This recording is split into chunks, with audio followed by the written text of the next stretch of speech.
Jangan lupa subscribe di YouTube channel Metro TV News dan juga nyalakan notifikasinya.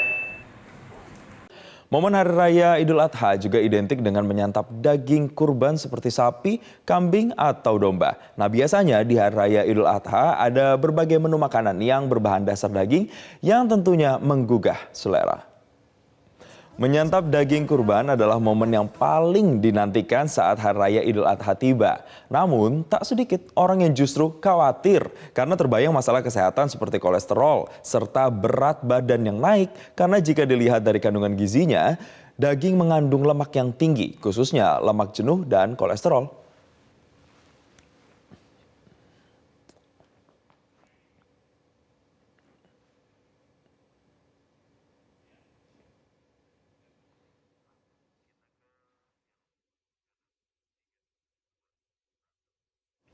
Berarti intinya pemirsa jangan makan berlebihan. Nah apa saja sebenarnya kiat aman untuk bisa mengkonsumsi daging kurban di Hari Raya Idul Adha agar perut kenyang namun tidak ada bahaya kesehatan yang mengintai. Dan untuk membahasnya sudah bergabung bersama kami ahli nutrisi Dr. Tan Shotyen melalui sambungan virtual. Selamat siang Dr. Tan.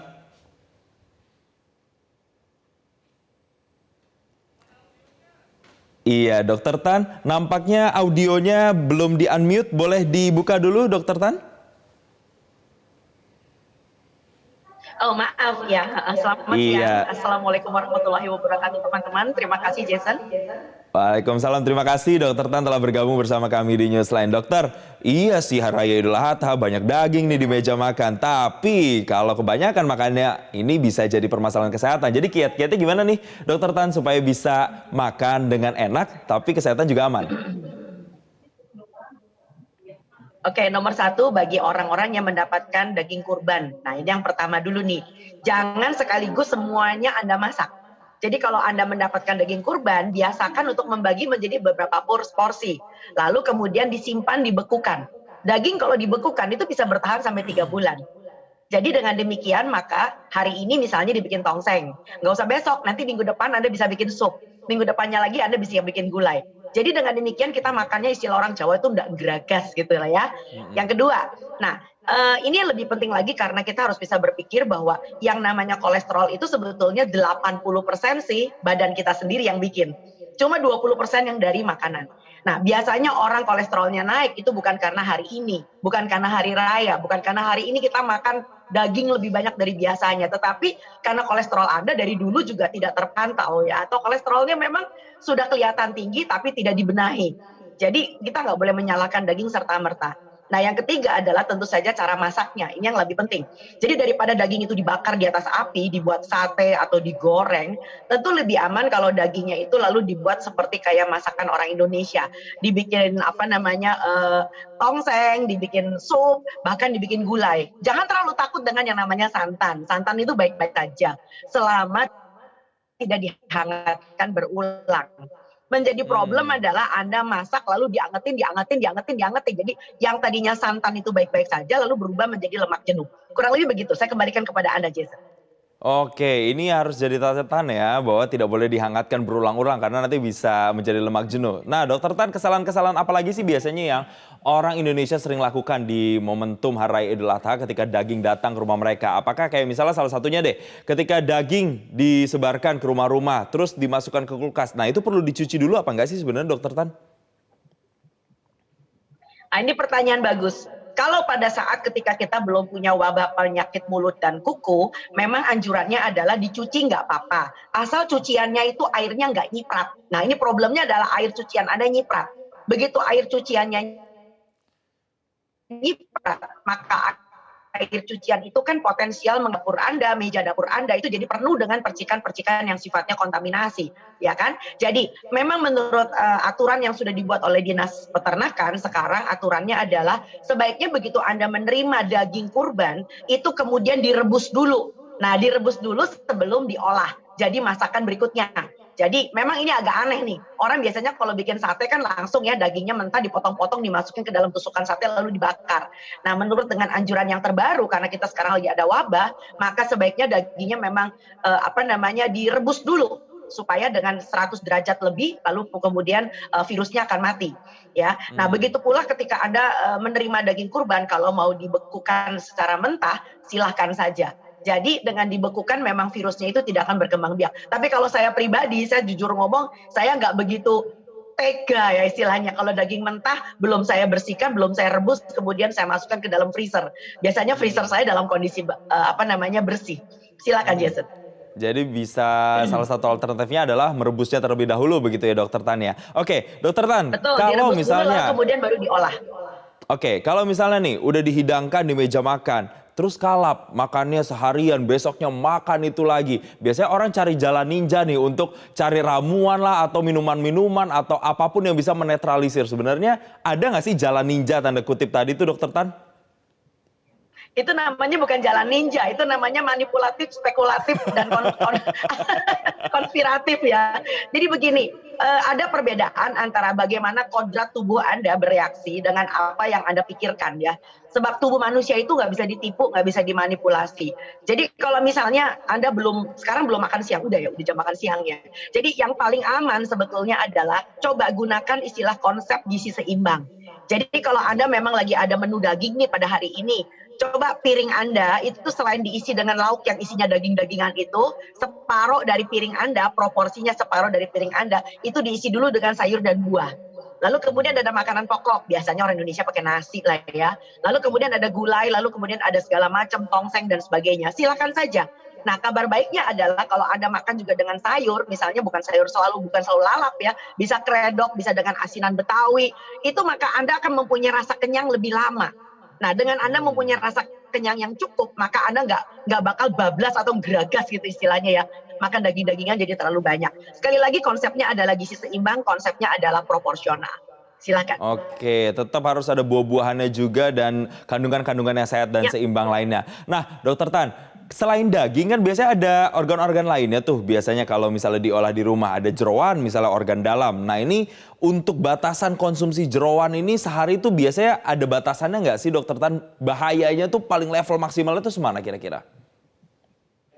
Oke, bicara tentang jeroan, maka kita nggak bicara tentang level ya. Kita bicara tentang demikian. Hidup kita zaman sekarang beda banget dengan ketika zaman penjajahan dahulu. Zaman penjajahan barangkali atau baru-baru kita merdeka, zaman saya kecil deh, itu yang namanya makan daging adalah sesuatu yang mewah. Sekarang hampir setiap hari Anda bisa ketemu empal. Hampir setiap hari Anda bisa ketemu rendang. Bahkan Anda di restoran Padang 24 jam itu Anda bisa ketemu daging. Jadi dengan kata lain yang kita takutkan adalah bahwa proporsi konsumsi daging itu akan menjadi sekian banyak dan semakin menumpuk. Nah, ini yang menyebabkan bukan soal kolesterol saja, tetapi adanya penumpukan purin. Nah, purin itu adalah bagian dari organ dalam, terutama jeroan, yang akhirnya dimetabolisme menjadi asam urat.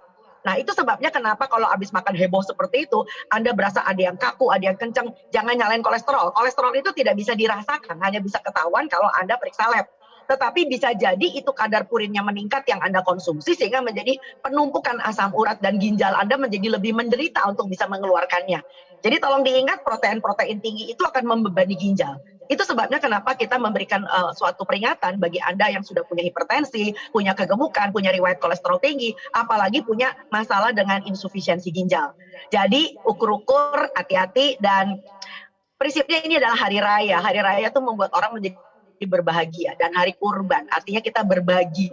Jadi bukan semuanya dimakan sendiri, begitu ceritanya. Silakan Jess. Oke, kalau berarti orang-orang yang sudah punya komorbid misalnya kayak asam urat begitu, tadi Dokter Tan sudah menyinggung sedikit, ada yang punya riwayat juga kolesterol tinggi. Sebenarnya masih boleh nggak sih untuk mengkonsumsi kudapan atau hidangan yang disediakan pada saat Hari Raya Idul Adha, atau boleh tapi sedikit-sedikit, atau takarannya seperti apa sih Dokter Tan? Ya, kita mempunyai suatu takaran yang sebetulnya secara internasional lebih mudah untuk bisa dipahami ya. Jadi kalau takaran misalnya Jason sekali-kali makan gitu. Jadi kalau Anda punya tinju, maka tinju Anda ini adalah ukuran makanan pokok Anda. Jadi kalau misalnya saya pakai nasi merah, maka ukuran tinju saya adalah ini ukuran nasi merah saya. Kalau Anda lihat telapak tangan saya, maka telapak tangan itu lebar dan tebalnya ini adalah sebetulnya adalah ukuran protein saya. Jadi kalau misalnya Anda makan sate atau Anda makan steak misalnya atau makan daging ayam, maka ukuran lebar dan tebal dari telapak telapak tangan ini bisa dipakai menjadi acuan dari protein Anda satu kali makan. Nah, kalau Anda ngeri sedap dengan protein daging merah sebesar ini, Anda tentu bisa membagi dua dengan misalnya protein nabati.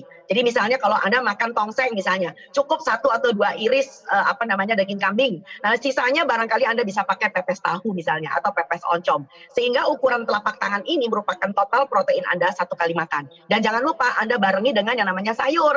Nah, sayur ukurannya satu raup. Lalu buah tentu satu raup. Jadi kalau misalnya buahnya buah kecil seperti buah jeruk, buah apel atau jambu klutuk, maka satu buah itu hitungannya satu porsi. Jadi tiap kali makan biasakan ada satu porsi buah. Tapi kalau buahnya besar seperti kayak pepaya, buah naga, mangga, maka ukuran satu raup Anda ini adalah ukuran untuk satu kali makan. Jadi sekali lagi yang penting adalah gizi seimbang, yang penting adalah keragaman makan. Itu lebih penting lagi. Silakan. Baik, terakhir Dokter Tan, kalau untuk anak-anak apakah juga ini cara konsumsi dagingnya berbeda dengan orang dewasa? Ada nggak sih kemungkinan gangguan kesehatan yang bisa ditimbulkan kalau anak-anak konsumsinya juga salah nih, Dokter Tan? Begini, bedanya anak dengan orang dewasa. Anak itu masih tumbuh dan kembang. Nah, kalian kan udah nggak kembang kemana-mana lagi ya. Jadi barangkali untuk konsumsi protein memang pada anak-anak itu dibutuhkan lebih dominan, lebih utama. Ya, jadi kita tidak terlalu memperkarakan mengenai masalah protein pada anak yang sedang tumbuh kembang. Tapi buat seperti kayak Anda dan saya, kita adalah orang yang fully grown, kita sudah tumbuh, udah tumbuh dewasa ya, udah mentok istilahnya begitu. Maka itu sebabnya kenapa asupan protein kita juga harus sesuai dengan takaran. Jadi tolong dibedakan antara anak yang sedang tumbuh kembang dengan orang yang sudah full grown, udah dewasa seperti kita bersama. Jadi kalau menurut hemat saya nggak masalah anak-anak itu lebih banyak protein hewannya. Tapi kalau kita biasanya protein hewannya itu biasanya akan kita jaga jadi terbatas pada lebih banyak telur, ada ayam, ada ikan ketimbang daging merah. Sebab kalau kita perhatikan dari studi terakhir dari negara maju, kenapa konsumsi daging merah juga dibatasi? Karena nomor satu, sudah terbukti daging merah itu akan mencetuskan akan meningkatkan insiden untuk masalah penyakit kanker, terutama kanker kolorektal, kanker usus besar. Dan yang kedua yang lebih berbahaya adalah daging merah olahan seperti sosis, seperti bacon atau daging asap. Itu sebetulnya sudah tidak termasuk lagi makanan sehat. Dan yang ketiga masalah ekosistem. Jadi peternakan itu menghabiskan banyak sekali konsumsi air dan terutama menghasilkan polusi gila-gilaan di muka bumi. Jadi itu sebabnya kenapa Idul Adha insya Allah memang dan alhamdulillah cuma setahun sekali ya. Jadi biasakan kita makan daging merah, cukup berhemat ya. Apalagi daging merah sekarang lagi mahal dan lebih banyak kita mengkonsumsi ayam, ikan atau telur. Jadi bagi kalian merayakan Idul Adha, selamat merayakan Idul Kurban dan insya Allah semua kurban kita itu akan menjadi suatu pahala di kemudian hari. Terima kasih Jason.